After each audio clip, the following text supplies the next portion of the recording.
Dans cette vidéo, nous allons voir étape par étape comment démontrer que la fonction de répartition d'une loi exponentielle de paramètre alpha, c'est tout simplement m moins exponentielle moins alpha x.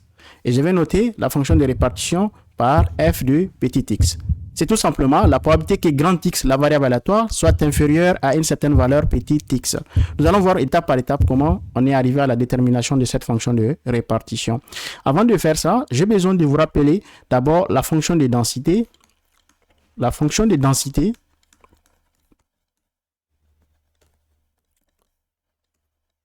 d'une loi exponentielle.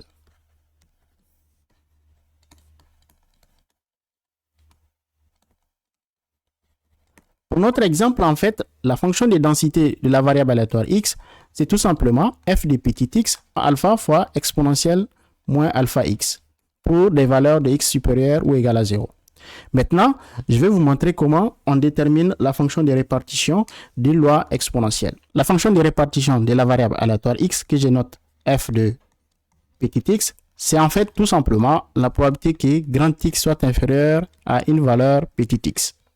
Pour rendre la compréhension plus facile, schématisons en fait les choses. Nous allons en fait d'abord représenter la courbe de la fonction de densité f de petit x. C'est la courbe que vous voyez que je suis en train de tracer en couleur rouge. La probabilité que grand x soit inférieur à petit x, en fait, c'est tout simplement l'aire sous la courbe de la fonction de densité que j'ai colorée en jaune. C'est l'aire délimitée par la valeur 0 et la valeur petit x. Il s'agit en fait de calculer l'aire sous cette courbe, si vous voyez. En fait, c'est ça la fonction de répartition. Et vous voyez, petit x peut être n'importe où au niveau de l'axe. Ça peut aller ici, ça peut aller à ce niveau.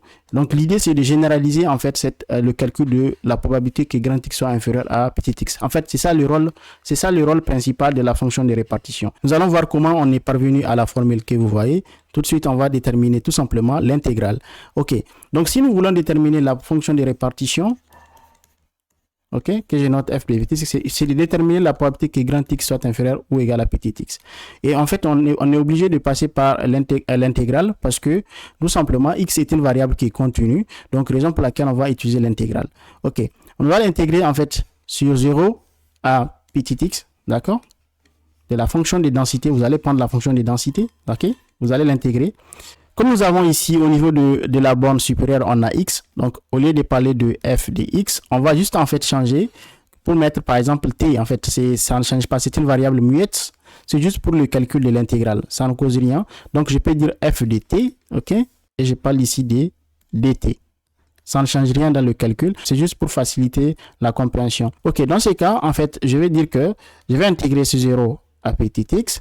Je remplace maintenant f, la fonction de densité de la variable aléatoire. C'est tout simplement alpha fois exponentielle moins alpha t dt. Ok?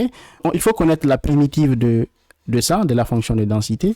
C'est quoi la primitive de alpha fois exponentielle moins alpha t? C'est très simple. C'est tout simplement moins exponentielle moins alpha t. C'est-à-dire, c'est la fonction dont la dérivée est égale à ça. Donc, la fonction de la dérivée est égale à alpha fois exponentielle moins alpha t. C'est moins exponentielle moins alpha t. Et je vais évaluer sur 0 à petit x. Maintenant, en fait, qu'est-ce que je vais d'abord évaluer en petit x. C'est-à-dire que je vais remplacer t par petit x. OK? Dans ce cas, je vais avoir moins exponentielle moins alpha fois x. Parce que je vais remplacer t par x. Et je vais faire moins maintenant. Ça, c'est le moins de la formule. Maintenant, je vais évaluer en 0. C'est-à-dire que je vais remplacer t par 0. Et je vais trouver donc... Il faut mettre entre parenthèses parce qu'il y a le moins de la formule. Et il y a moins exponentielle moins alpha fois 0 parce que t est remplacé par 0. Ça me donne tout simplement moins exponentielle moins alpha x. Maintenant, il y a moins ici. Ça va faire donc plus. Et ici, exponentielle moins alpha 0, ça fait exponentielle moins 0. Donc, ça fait exponentielle 0. Et on sait très bien que exponentielle 0, c'est 1. OK? Exponentielle 0, c'est 1. Donc, ça va faire 1 ici. Je peux réécrire la formule. Ça me donne tout simplement 1 moins exponentielle moins alpha x. Et ça, c'est la fonction de répartition d'une variable aléatoire qui suit la loi exponentielle de paramètre alpha. C'est tout simplement 1 moins exponentielle moins alpha x. OK? pour des valeurs de x supérieures à 0. Dans une prochaine vidéo, je vais vous montrer comment utiliser cette fonction de répartition pour pouvoir déterminer par exemple facilement la probabilité que grand X soit inférieur à une valeur petit x égale à 3 par exemple, ou bien la probabilité que grand X soit supérieur à 2, et également la probabilité que x se situe entre deux valeurs, par exemple 1 et 5. En fait, à l'aide de la fonction de répartition, vous allez voir que les calculs de proba deviennent très faciles. Et nous allons voir dans la prochaine séance comment déterminer les différentes probabilités comme celle que je viens de vous présenter. Lorsqu'on a la fonction de répartition, une fois elle est déterminée. Voilà, on se retrouve très prochainement dans une nouvelle vidéo intéressante comme celle-ci.